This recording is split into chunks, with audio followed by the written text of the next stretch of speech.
It is really great to be here this afternoon, and I've been to the Asbury, Wilmore a number of different times, and so a lot of familiar faces and friends, and so I feel at home. When it's business as usual, you can manage. Management is about replication. You can do what worked before, and you can do it again. The reality, when there is a big problem or a big opportunity, it's time to explore. It's time to explore, and that's what we're going to be talking about this afternoon. Management is a tool of replication, and its guiding premise is control. Exploration is the tool for innovation, and its guiding premise is discovery. I think that the reality these days is that we are living in times that are ripe for exploration. They are ripe for exploration when it comes to the old ideas that worked in the past. They don't necessarily work like they once did. When we started the exploration group, there were two kind of core questions that we had in mind. The first was, how do people and organizations bring about change? The second one is, what is the process for innovation? And in seeking to answer those questions is when we discovered the way of exploration, which is a skill that explores throughout history. And you'll find over the course of the afternoon, when I use the word explorers, I define that very broadly. It's the skill that explorers have used through history. And it's a skill that can be taught. It's a skill that can be learned. And over the few minutes that we have together this afternoon, what I want you to understand and hopefully learn is the way of exploration.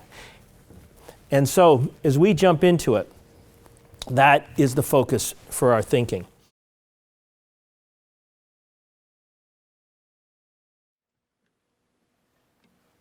Without it, we would all be in the dark. Exploration. It lights up everything we know as the modern world. It is the courage to go beyond.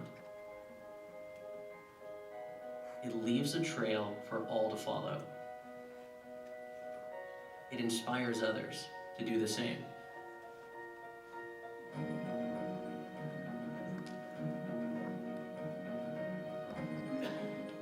It is the late nights and long hours unseen. It is the collaboration of ideals.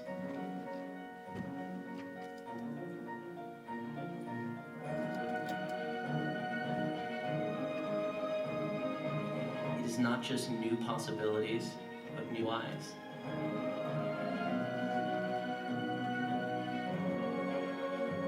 It is the one gift that enriches life.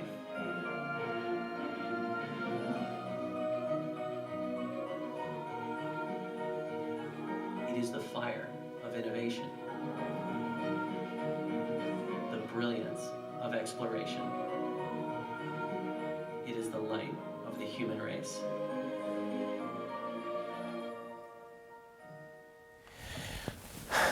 I wish I could tell you that I just come from Sydney and was at that conference, but unfortunately I can't do that. But here's the reality that we have seen when it comes to exploration. Exploration is something that everyone in this room can do. It's not the domain just of the Elon Musks in the world. It's not just the domain of great people. As you know, he's developed Tesla and now is working on Mars and taking trips there.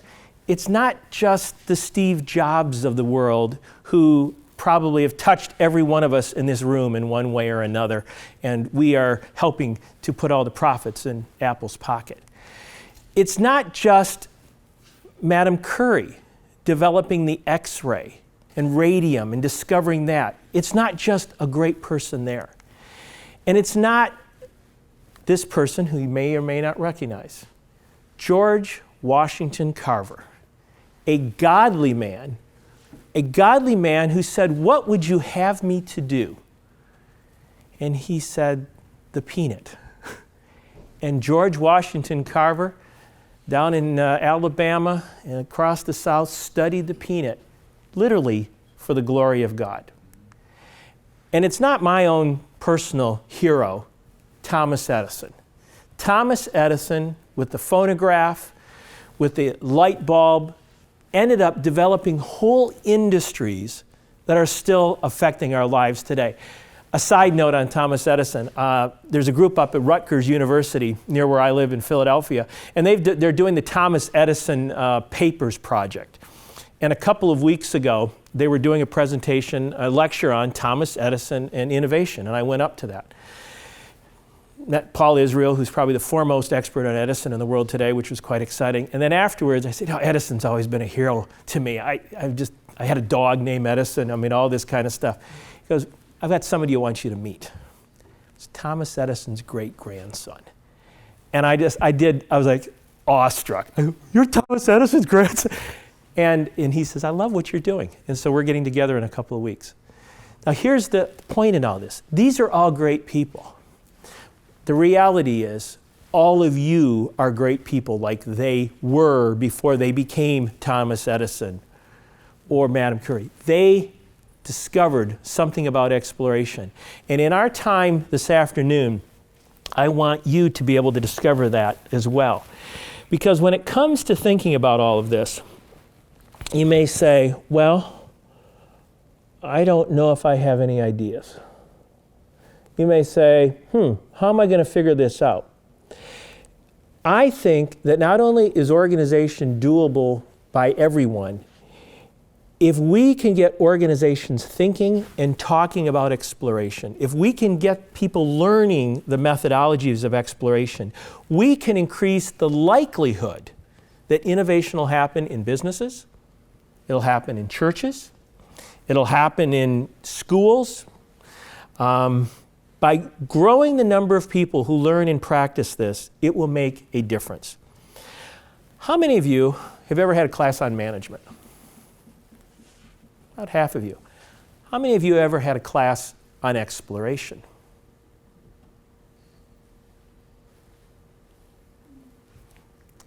That's why we're here.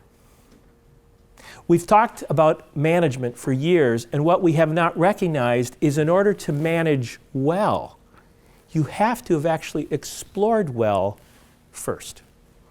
And we miss that. And here's the other reality in this. Exploration is not something from the past.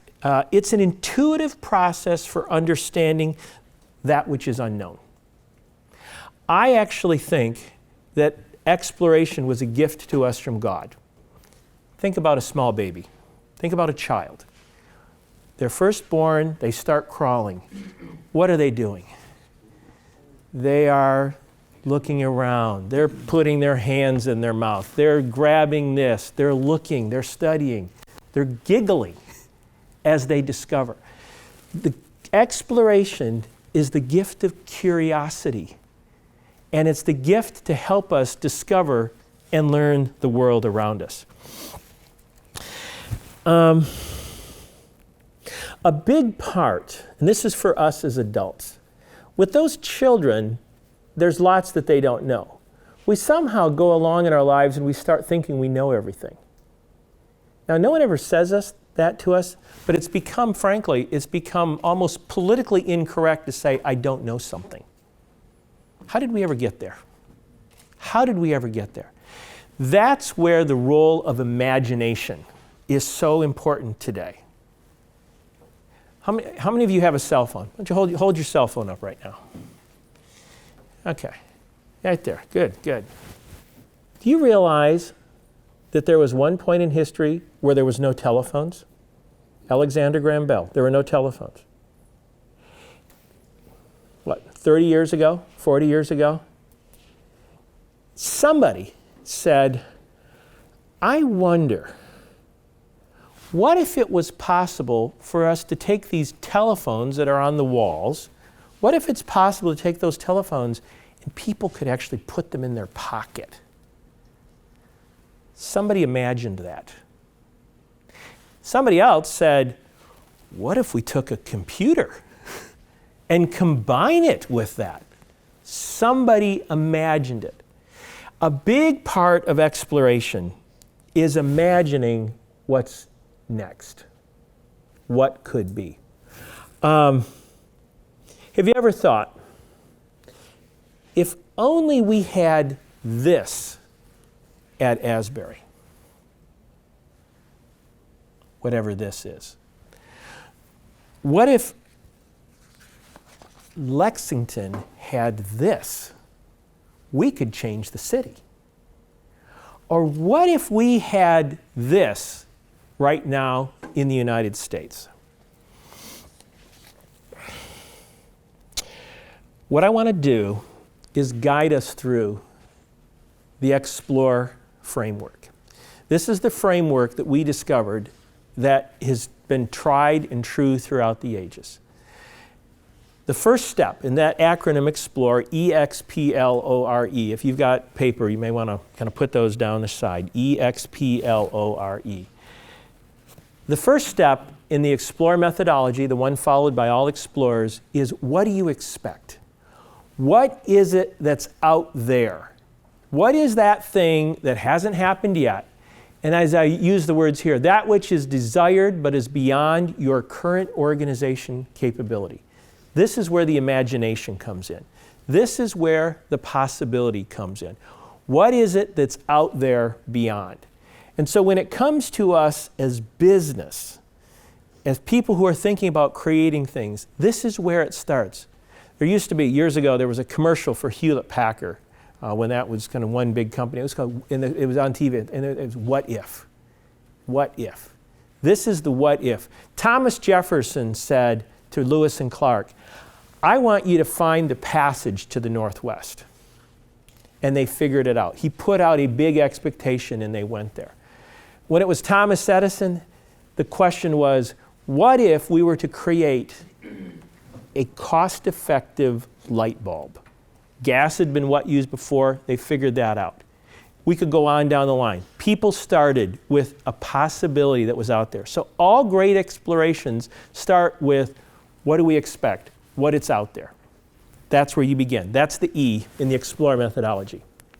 The second is what we call the crossroads. The crossroads was something that we stumbled on as we were already begun exploring. How many of you know somebody that when you talk to them, they say, I got this great idea. Oh man, this thing is amazing. Jay, if you would just do this, this is fabulous. This is perfect. I've got this thing.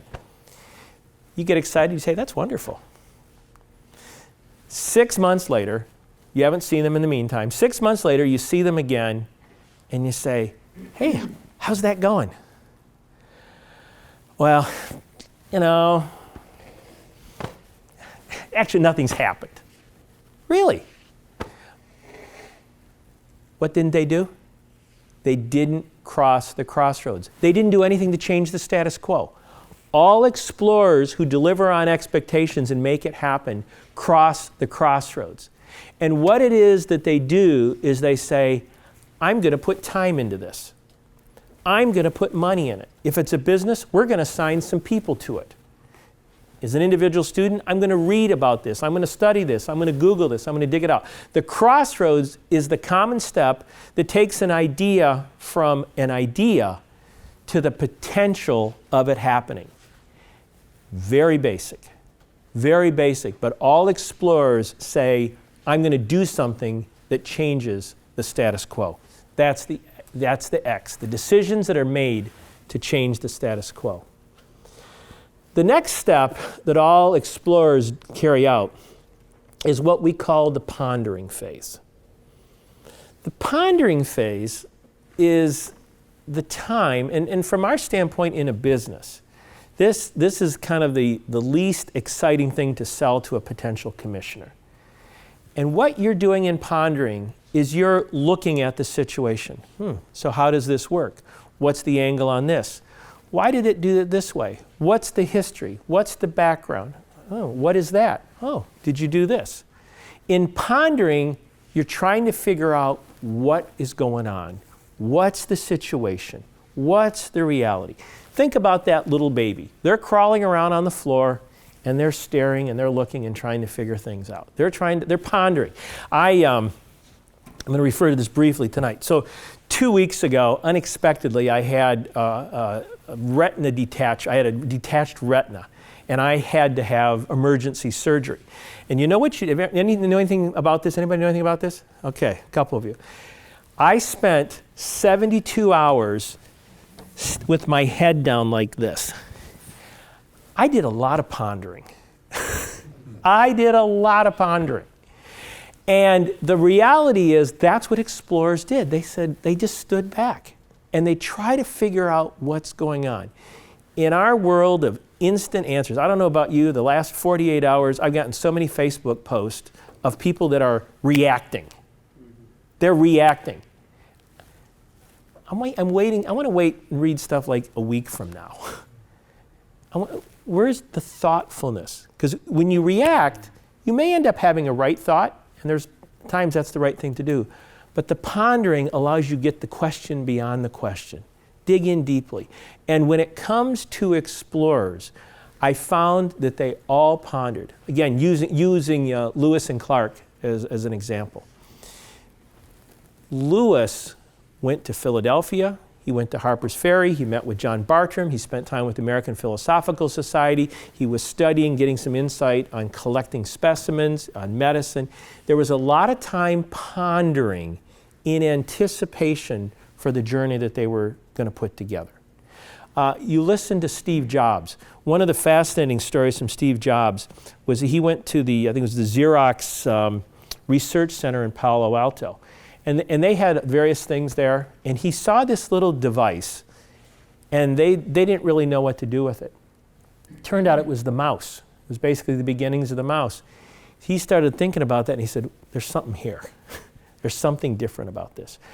Pondering is a deep part of exploration. It's that time when you step back and say, what is going on? As we've looked through, all explorers do it. It's the preparation phase to say, where do we go from here? So what comes out of pondering? Landmarks. The creation of maps for others to follow. When you're pondering, you're seeing things, you're understanding things, some of which has context, some that doesn't have context. And in the case of the landmarks are the insights that we find along the way. Let me tell you a situation from one of the expeditions that we've done. An organization had asked us to basically open a new market for them. And what they wanted us to do was to go out and kind of basically do some survey of the market, find key people. And so it took some travel, so I was traveling here and there, and I started identifying key players in that particular area, because they wanted to enter that field. It was, in this case, was a nonprofit. They wanted to enter it and start providing services in that area. And so I started finding people. And as we were finding people, I said, oh, there's these people here, and there's these people here. And literally one day I made a map. Now, this is the group of people here, this is the group of people here. I think there's something here, but I'm not sure what it is. And we had this whole map. Then I said, and then there's this guy here. I don't know who he is. I can't quite figure it out. But everybody that I talk to keeps referring to him. And it doesn't quite make sense because he's not an academician, he's not a leader of an organization, he runs a small business in a small town, a little bookstore. And I said, I can't quite figure out what it is, but I said, he's a landmark and we just need to note it.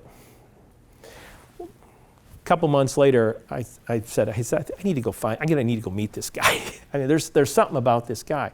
I go meet him, little tiny business. Well, come to find out, in this particular field, this guy shows up at various conferences and he writes reviews of books. And what happened is that all of these other people, when they're deciding what to read in their industry, they read his references. So he ended up being a key node, a key landmark in that whole industry. And from then on, I basically just made sure I interacted with him. And when that organization kind of went to market in that area, we made sure he got all the information from us, and it allowed them to get established. He was a landmark. And so when it comes to the work that you're thinking about, when it comes to the business, come a new area, what are the landmarks? If I could diagram this here. So when it comes to management, typically we talk efficiency and effectiveness. It's kind of like we want to get from here to here, and it tends, that's kind of the efficient, effective line. It's a straight line, it's a direct line, it gets there. You know what the line for exploration looks like? It starts here, you want to get here, and you start. Oh, didn't plan on that. Oh, whoa, we got to start again. Hey, look at there. We need to pick up this. Oh, that's very interesting. Ooh, mistake, wrong path. That's more the line of exploration. Now, part of the difference between exploration and management is that the manager looks like that line and says, not very efficient. You wasted a lot of money. Whoa, a lot of time was spent in that. Here's what we found. The explorer recognizes that they are picking up things at each step of the way. And even when you get over here on this, quote, wrong turn, the right turn, Thomas Edison. When it came to the light bulb, he tested about 1,000 different potential filaments. Now, when you look at Thomas Edison's notes, those were not mistakes. He never saw those as mistakes. What he saw them as learning insights. And so they kept notes. I often, in our work, I refer to Thomas Jefferson and Lewis and Clark a lot, and I refer to Thomas Edison a lot. And the reason for that, they documented everything.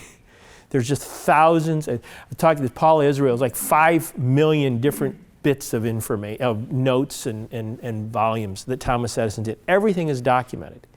And as you look, they learn something every step of the way. Why? What was important on that?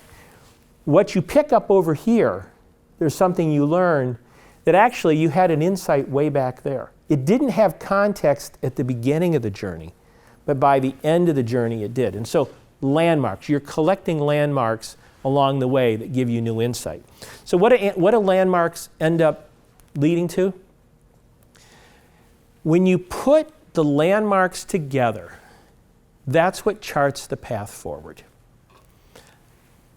Lewis and Clark gathered a number of different insights on their path. And as they gathered those insights, that's what ultimately got them to the Northwest. Thomas Edison did the same thing. As he was studying, whether it was the electric light or the phonograph, he picked up insights along the way. And especially, this is so true with Thomas Edison. Thomas Edison had lots of different things going on at the same time. He wasn't, and this was one of the things that I learned from this presentation, Thomas Edison was an inventor. But what made him an innovator is that he took his inventions and put them into a system. So it wasn't just the electric light. He invented that. He invented the electric light company. And so for him, that's what took just from a simple innovation. Now, when I got that insight from Paul Israel, I found myself thinking, this is now thinking when it comes to people of faith in the church world, but also when it comes to us in our businesses. If we want to invent, we can invent and come up with one thing. But what if we figure out not only how to invent, but also to create whole new industries? Because what Thomas Edison did, he didn't get just one patent. He would get into an area and get 20 patents around the area and then develop a whole system. That's orienteering. That's orienteering. The other thing, and this is where Lewis and Clark. Lewis picked up everything in Philadelphia. He got his supplies in Harper's Ferry. Thomas Jefferson gave him incredible notes and insight, and I want you to do this, and this is how you collect the specimens. He had all this stuff figured out. Do you know what was the key for Lewis and Clark? Sacagawea. If it wasn't for Sacagawea, they'd still be wandering in North Dakota. I mean, really. They were lost. They had done all kinds of preparation. They had put everything together. And if it wasn't for Sacagawea showing up, providing a translation, being a female in the midst that represented peace, she was the key that finished the journey. That's the other key for us in exploration. In management, we say, okay, I'm heading. This is the way I need to go. And at times, you miss. You miss what you need along the way. Lewis and Clark, yeah, they needed help. And they were open to have help. Realization. Realization is the planting of the flag. It's getting to that goal. It's getting to the place that you need to be and say, we're there. We are there. We got there. It's Perry at the North Pole. We're planting the flag there. It's Neil Armstrong on the moon putting in the flag. One small step for man, one great step for mankind. Realization is wonderful, but interestingly, it's not the end of the journey. Because all explorers, and this is what allows them to go further, they have to, first of all, they get there, they have to get back. But then they have to do what we call evaluation. What happened? What did we learn? 4 key steps in evaluation that are important for exploration. The first step is this. What do we see now? When it comes to an exploration, you see beyond the current situation. What do we see now? One of my favorite exploration stories is in the Himalayas. In the 1840s, they had found the tallest mountain in the world. I love the tallest mountain in the world stories because throughout history there were various tallest mountains in the world. The British Trigonometrical Survey had found the tallest mountain in the world. They were there, they were mapping it, they were trying to figure out what it was. They got up quite a ways up this particular mountain. And they looked off in the distance and they said, what's that? They were at a new point and a new perspective. No one had ever seen Mount Everest before because they'd never been in the right place. So the first point, in an exploration, you get a new perspective. That's what do you see now is the point there. The second point is, what did we learn on the journey? What is it we picked up? What did we learn on the journey? And so all organizations, all individuals, what did I learn? What was the insight that I gained? And so explorers are gathered. This is what they did lectures, they wrote books. The Royal Geographic Society, whether it's Inc. magazine or Wired or any of the business magazines today, what did you learn? So it's taking that knowledge. Frankly, it's the way a lot of explorers pay for their expeditions. The third one is, what don't we need now? Hard one. Hard one in a business. Harder in a school. Really hard in your local church.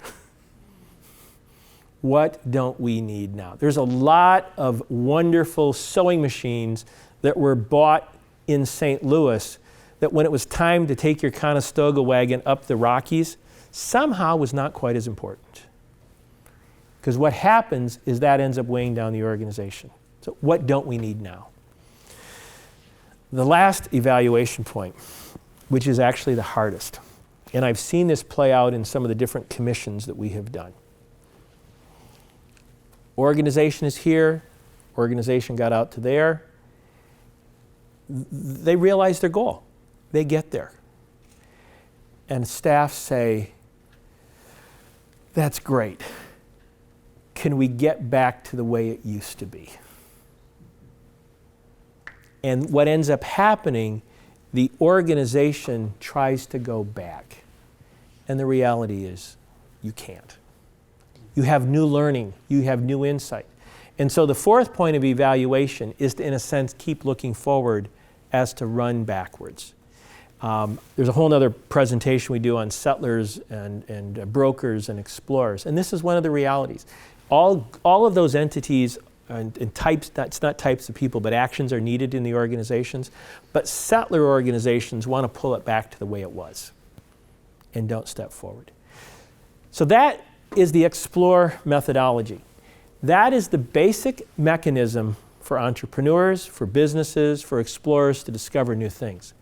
I want to close with a quote from a book that I've recently read, and then I'm going to open it up to questions. This is, so while I was with my head down, I had a chance to do a lot of reading. And this was the line. It's from Elizabeth Liebert, the book called The Way of Discernment. And she said, if you can't imagine any other world than we presently inhabit, we will not desire more. To move toward deeper desires, then we must school our imagination, learn to imagine that which is not yet. And to me, that says what exploration is all about, is imagining what is not yet. And I actually say this, that when it comes to people of faith, we have the greatest opportunity to be explorers because we understand the bigger picture, we understand the bigger world, and we have an opportunity to make a difference in it. Thank you very much. Bailey, do you want me to just stand up here and, yeah, so we've got some time, we've got a few minutes for questions, so be pleased to take any questions you might have. Jay. So suppose you're an explorer and you have some resistance against the status quo, either the organization or colleagues, whatever. How do you overcome the inertia in order to motivate people sufficiently so that they'll sustain the process? Because in the exploration, I'm assuming there's difficulties. And therefore, you need enough, not just initial, but continuing kind of motivation, vision, et cetera, to keep the process moving forward. Yeah, good question. There's a couple things that we've found to keep the process going. One is being willing to take the time, meaning when it comes to, hey, we want to get this changed today. There's one particular group I'm working with right now that we're basically in the midst of kind of rethinking how they function. It's a leadership team in an organization. And we have been at it for about 9 months. So the first point is to be realistic about how much time it's going to take. Expedition, that's one of the differences of kind of an expedition as a scouting trip. There's time that's built into it. And so be realistic about how much time it's going to take. A second one in that, so that's first is realize it's going to take time, but secondly, what is the change that you want? What is it that is expected out there? What is that thing that's desired out there? So being realistic of what that expected goal is. And then figuring out what are the incremental steps to do it. And walking through the incremental steps. I have found, and this is where the imagination part is so important. Most people cannot imagine what is not yet. They can't. There was a project I was a part of a couple years ago where we were describing the dreams, and no one could get it. No one can get it. And finally, we figured out some small, tangible steps to take that were very concrete. And once we started taking the tangible steps, people were like, oh, now I see it. And they couldn't, the conceptual they didn't see. So I think that's another one. Help make it tangible as much as possible. Find the right people. Sometimes, there's the Good to Great book, get the right people on the bus and the wrong people off the bus. Sometimes just, Lord, and I find actually a big part of exploration is prayer. Meaning, Lord, is there something wrong with me? Is there something wrong with them? And sometimes you find out it's you. And sometimes you find that changes need to be helpful elsewhere, and that's where the crossroads is so critical. You know what? This is not going to work. And I actually recently there was an organization. Some people contacted me. They were very similar type of question. And as I interacted with them, I found myself. I actually asked them, "Are you looking to lead an exploration, or is this actually a mutiny?" And so part of the question is, are you leading an exploration or a mutiny? So, thanks. Other questions?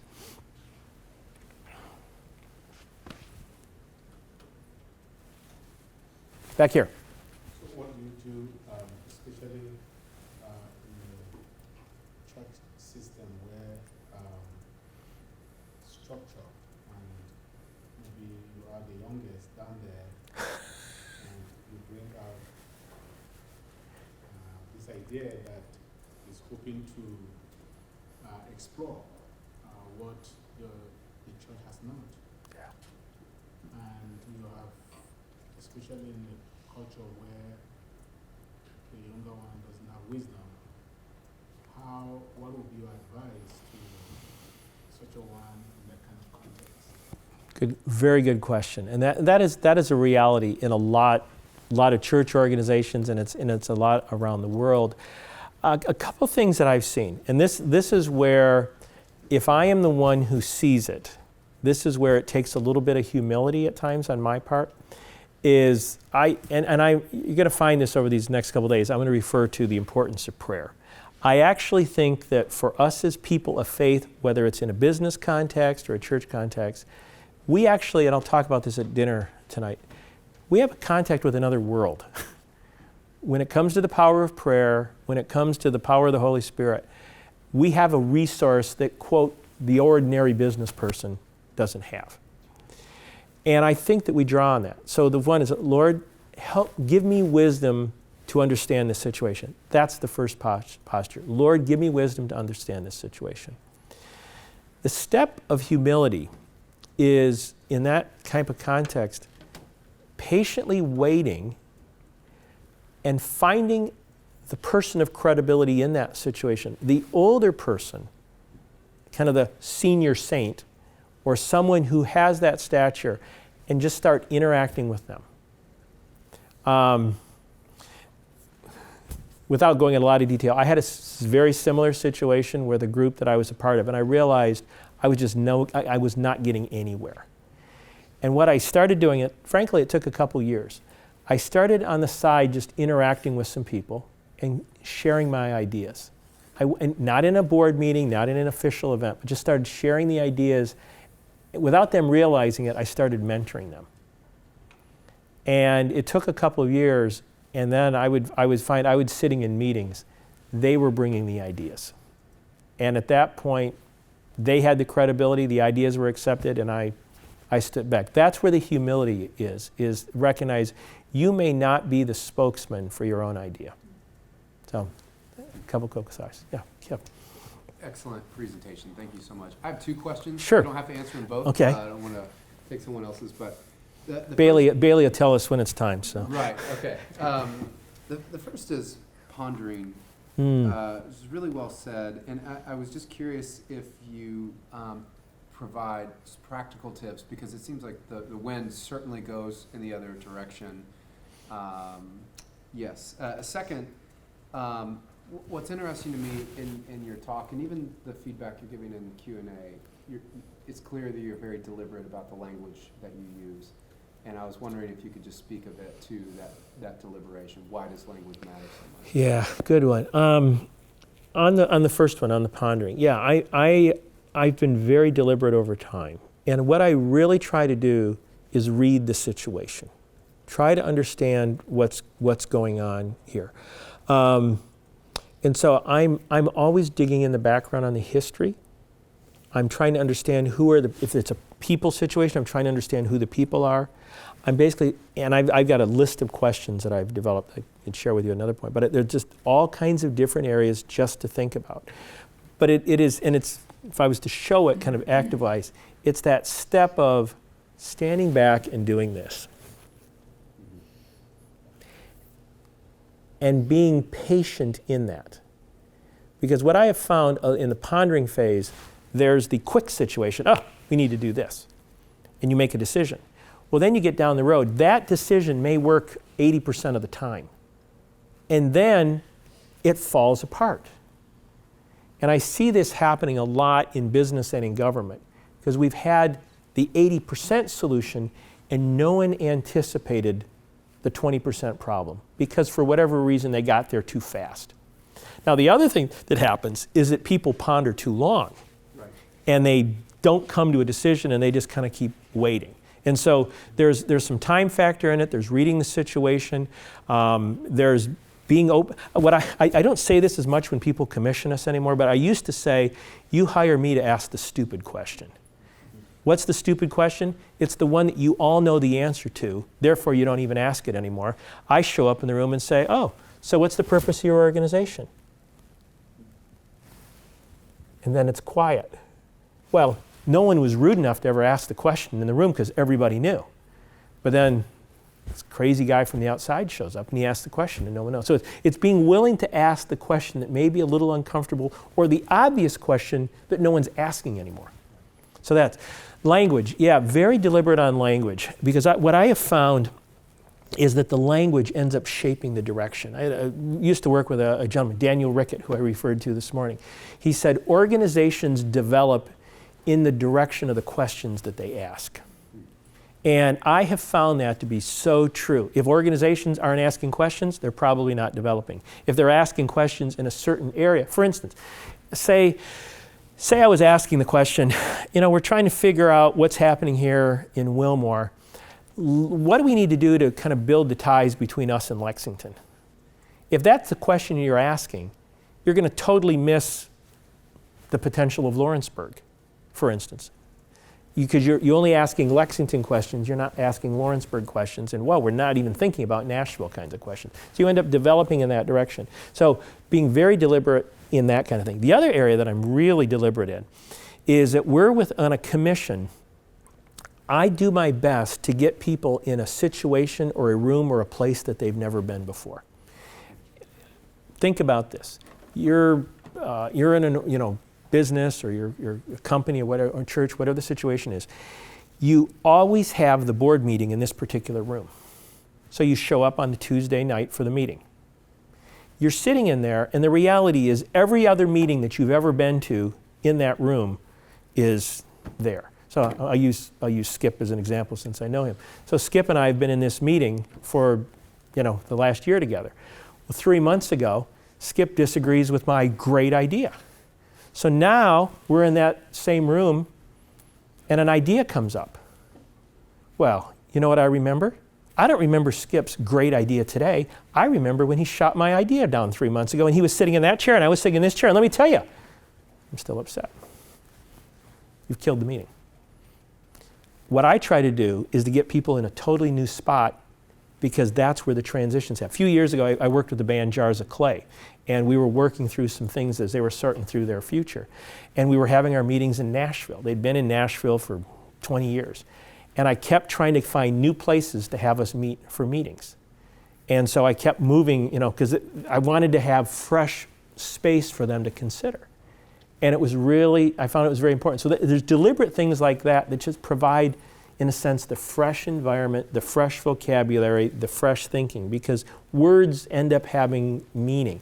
The other thing that we have found in exploration is like the words that I have here, and scouting trip, expedition, commissioner, the entire vocabulary of exploration is still there. I have never had to define the words of exploration. What I've had to do is put them back into their context. Because exploration, there's another presentation that I've done where it talks about how we lost exploration.